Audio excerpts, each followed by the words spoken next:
I know I'm late on this, but it's been 3 whole decades since The Miracle was released, and to celebrate that fact, I believe it would be necessary to take a look at this album. I'm sure we have all noticed that The Miracle is somewhat overlooked, and that's a shame because The Miracle may just be Queen's best 80s album. So with that said, put on your Invisible Man glasses and allow us to take a look back at The Miracle.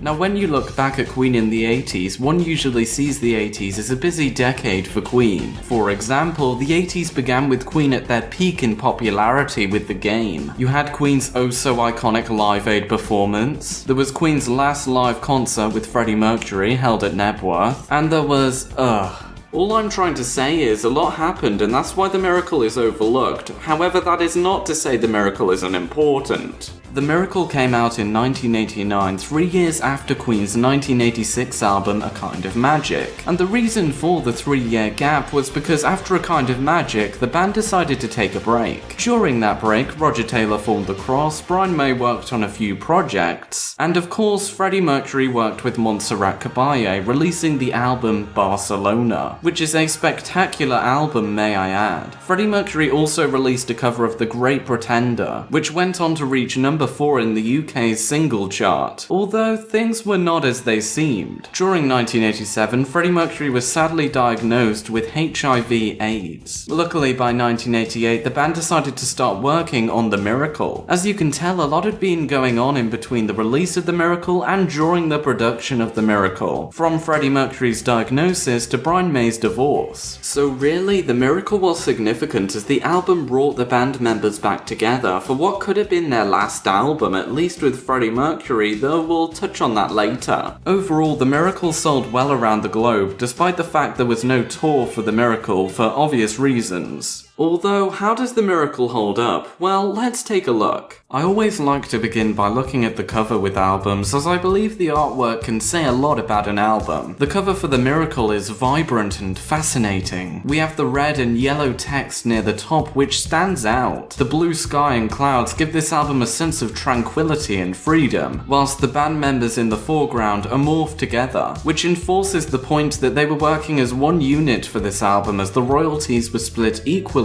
between them, which was a first for Queen as the royalties had usually gone to whichever band member wrote the song. Anywho, it was a big deal with how the faces were morphed together, as it involved ultra-modern technology at the time. There's even a short documentary on how they made the front cover of this album, so check that out if you're interested. Looking at the back of this album, we see a multitude of eyes all staring at us, which I find to be rather unsettling. As for the inners of this album, we have a picture of the band members all looking rather solemn, although we've seen the band members looking serious in most, if not all of their pictures, so this is nothing new. Then we have the lyrics here, and that's pretty much it for the artwork for this album. Time for the songs, the part I'm sure you've all been waiting for. As you know, The Miracle had 5 singles, those singles being I Want It All, Breakthrough, The Invisible Man, Scandal, and The Miracle. The main genre for this album is rock, which is to be expected as this is Queen we're talking about. However, we do have heavy metal, electronic rock, and so on. So Queen is still mixing genres, which is good, as that is one of the core elements of what makes Queen, Queen. Howbeit, mixing genres is something you see less on The Miracle when compared to past Queen albums from what I've noticed. Despite the hardships certain band members were facing in their personal lives, this is a fairly positive album. The Miracle consists of many highs and few lows. This shows us that the band members were just happy to be back together, creating another album, which is nice. Now allow us to take a look at each song individually, beginning with Party. Party is full of energy and starts the album off successfully, giving us the idea that the band members are back and ready to have a good time. As the title suggests, this is about a party, and at parties you want to have fun. This song tells the listener they are in for a good time. The track is indeed about a party, yet this is about their party. Not just any party, as we are told they were jamming away. The instruments are high-spirited and engaging. The first track will keep anyone listening to this album, and so the track after this, Khashoggi's Ship, is intertwined with Party, because the song Party party is just about to end with stating party is over, until Khashoggi's ship kicks in saying who said that my party was all over. I mean, how could the party be over? This album's only just begun. In my opinion, these songs need to be played together, otherwise the songs don't work as well on their own. Khashoggi's ship is noticeably similar to party, especially when looking at the lively instrumentals. Yet, Freddie Mercury adds a bit of cheek when singing, or should I say stating, the lyrics, which is something different that is much appreciated. Listening to these two songs makes me realize that Queen really wanted to say to the listener, look, we're back and just as great as ever. Don't get me wrong, these songs are not fantastic, though due to this being the start of an album, I feel as if they fit in perfectly. We now have the title track for this album, The Miracle. Can we just touch on the title for not just the song, but for the album? The Miracle, what a title, but something I've always felt is this title is kind of ironic, considering the circumstances. Regardless, I respect their positivity. The album was originally going to be called The Invisible Man, which was obviously hinting towards the fact that they hadn't released an album in 3 years. However, I'm glad they changed the title of this album to The Miracle. Looking back at the song The Miracle is a joy to listen to. The lyrics are beautifully crafted, mentioning the miracles found within this world, such as the Taj Mahal. The song teaches us to appreciate the world we live in, as we are reminded of what we have accomplished as a species. The world is an astonishing place, yet there is one last thing we need to do, and that one last thing we need to do is find world peace. The members of Queen assume we can achieve world peace as the song ends with the lyrics, that time will come, one day you'll see when we can all be friends. The instrumentals for this song are glorious, giving this track an upbeat vibe. What more can I say? The Miracle is a superb track. Before we finish looking at this song, let's take a brief look at the music video. The music video consists of children performing as the band members, and they do a good job. The child performing as Freddie Mercury was pulling off all of Freddie Mercury's moves almost as well as Rami Malek. Okay, I'm only joking, but on a serious note, the attention to detail was astounding, particularly with the costumes. In addition, it was marvelous witnessing the actual band members come onto the stage. Right, on to the next track, I Want It All. Or as I like to call it, I want it all and I want it now. This may just be my favourite track on this album. Brian May apparently got the idea of this song from Anita Dobson before they were married. The track is about the youth feeling as if they can change the world, start a revolution. It's a song about ambition and I adore this track. I can't help but feel as if I get a slight adrenaline rush when listening to this one. The lyrics are enticing and combined with Freddie Mercury's voice, you know this is something special. In addition, the instrumentation is substantial. I mean, this song even has a bit of heavy metal. To wrap things up, I Want It All is proof that Queen could still produce an exceptional song. The music video is not the best, as we just have the band members on a stage performing. However, the lighting is nice, and that's all I can say about the music video, sadly. The Invisible Man, what to say? Well, The Invisible Man was a song I never really listened to until reviewing this album, because the song was not my cup of tea, but this song has grown on me and I think this song is alright. I assume this song is about someone feeling invisible, feeling as if they are ignored by others. That's what I pieced together anyways, yet I found the lyrics to be mostly nonsensical, however I may give this song an analysis in the future. As for the instruments, once again it's alright. After listening to this track a few times I've begun to realise it's okay. Now the music video is something I like, which will probably not come as a surprise to any of you. Sure, the music video is outdated, there's no doubt about that. Though at the time, I'm sure many saw this music video as being innovative. Even now, this video still has a certain charm. Breakthrough, this is one that I've always listened to, especially in the car. This song is full of life. From what many have said, this track is about having feelings for someone, yet you may not know if those feelings are mutual. This is a song I'm sure many can relate to. The beginning of this song starts with a slow vocal harmony for a different song which was never released called A New Life Is Born. After that, it's as if a completely different track kicks in. That track is fast-paced and works exceptionally well. The instrumentals for this song are stunning. The fast pace is reminiscent of a moving train, which may relate to the video, but just before I gush over the music video, I will say that this track is upbeat and splendid. Right, back to the video. This has to be one of Queen's best music videos. I find it unbelievable that Queen shot a music video on a speeding train. I remember watching this music video in awe when I first got into Queen. I'm sure most people wouldn't expect to see one of their favourite bands on a speeding train, but hey, that's the music video for you. Rain Must Fall, one of the weakest tracks found within this album. However, that is not to say Rain Must Fall is necessarily a bad song. Rain Must Fall tells us that life can be exhilarating and fun, although occasionally a little rain must fall. Life's like a roller coaster, we have ups and downs.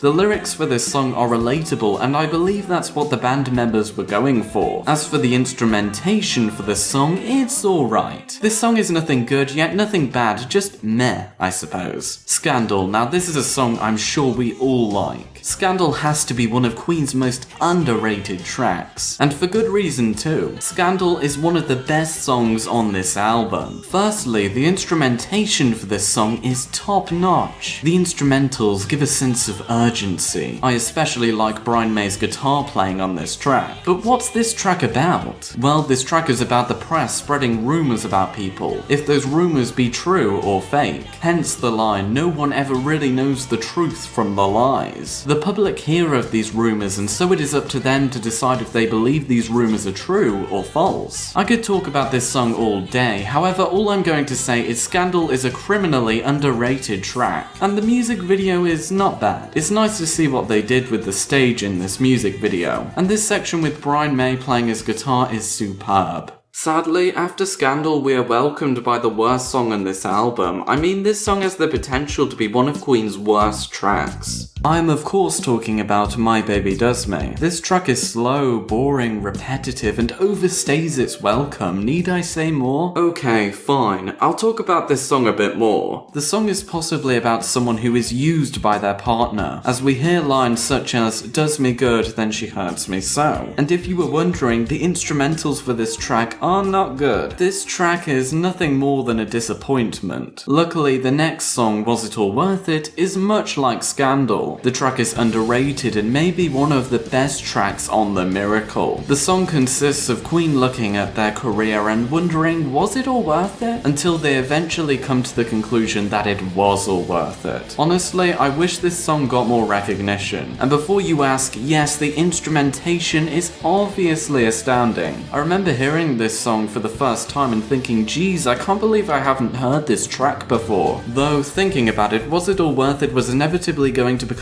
somewhat irrelevant, especially after the release of songs such as The Show Must Go On. And that's why Was It All Worth It is so underrated. But to wrap things up, I can't stress it enough, Was It All Worth It is a masterpiece. I mean, what a great way to end The Miracle, but wait, I'm sure I'm missing something. Yes, the CD bonus tracks. We have two bonus tracks that we'll be looking at, those being Hang On In There and Chinese Torture. Looking at these briefly, Hang On In There is nothing special, but it's a nice track. Chinese Torture is an instrumental and it's okay, not my cup of tea, but it's there. I believe I have covered everything I wanted to, so allow us to move on to the conclusion for this video.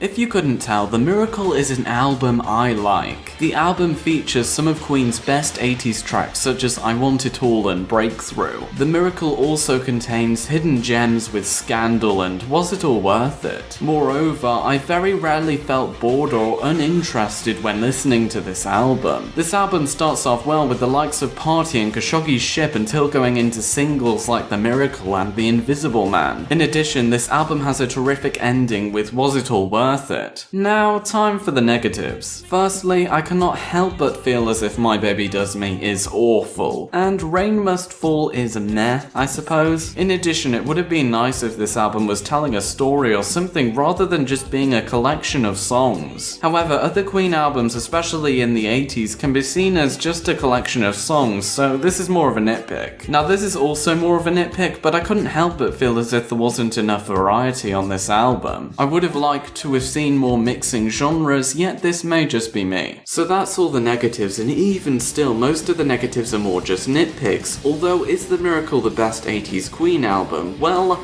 I can't say right now.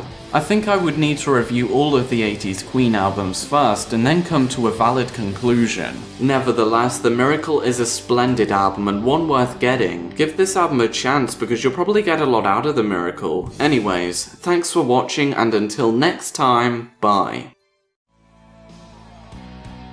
Hello there, I hope you enjoyed my first review, and I would like to know what your thoughts on The Miracle are, and what album you would like to see me review next. Make sure to tell me in the comments down below, and thanks for watching, I'll see you next time, bye.